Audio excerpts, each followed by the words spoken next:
যে মেয়েটিকে রাতের রাস্তায় তাড়া করে অন্ধকার ঘুপচিতে ঘষটে নিয়ে গিয়ে চারজন বলাৎকার করে পুড়িয়ে দিয়েছিল, যার জন্য আপনি মোমবাতি জ্বালিয়েছিলেন, নিঃশব্দে হেঁটেছিলেন মিছিল করে, তার নাম এখন মনে আছে? আর তারপরে সেই যে কিশোরী, তার জন্য আবার মোমবাতি মিছিলের তামাশা, তার নাম উমা, পার্বতী, বিজয়া, শিউলি, রাবেয়া, রুকসানা, হাসিনা, জুলিয়েট, এলিজাবেথ, এরকম যে কোনো নাম হতে পারে তাদের। আর যে মায়েরা এখন বৃদ্ধাশ্রমে চোখের জল ফেলছে দুর্গতির প্রতিদিন, তাদের নাম মনে পড়ে?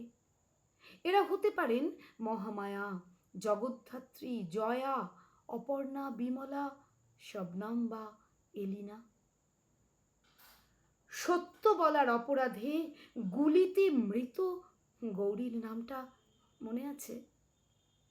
আরো কত নাম না জানা গৌরী নিয়মিত হারিয়ে যাচ্ছে, আপনি জানেন?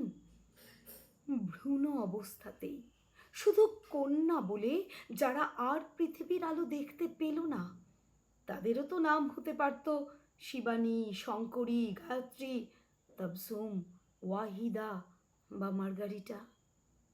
আর সবার চোখের আড়ালে যে মেয়েরা পাচার হয়ে যায় পণ্যের মতো, তাদের নামও এরকম সতী বা সাবিত্রী, সারিকা বা ক্যামেলিয়া, যা কিছুই হতে পারে।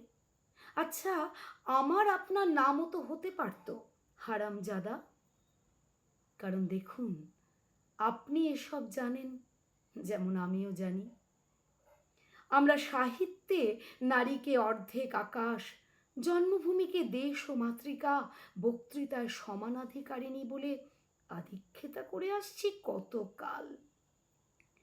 ঘরে বাইরে অদৃশ্য দড়ি দিয়ে আমরাই তবু বেঁধেছি তাদের, এঁকেছি সুনিপুণ লক্ষণ রেখা। বিবেক দরজায় টোকা মেরে মেরে কতবার ব্যর্থ ফিরে গেছে। শরৎ, বসন্ত পার হয়ে যাচ্ছে অবিরত। দেখুন না, এই তো আবার জানলায় নীল আকাশ, পেঁজা মেঘ, কাশবন আর শিশিরে শেফালি। ক্রমে কাঁসর ঘণ্টা আর ঢাকের শব্দ স্পষ্ট হয়ে আসছে কানে, পসরায় সেজে উঠছে অনলাইন অফলাইন।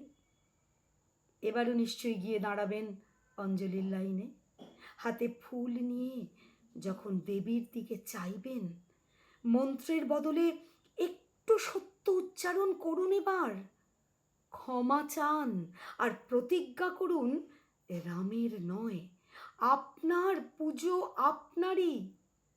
দেখবেন ফুল যেন হাত থেকে পড়ে না যায়, মন যেন ভক্তি থেকে সরে না যায়, মুখ যেন অপলাপে ভরে না যায়।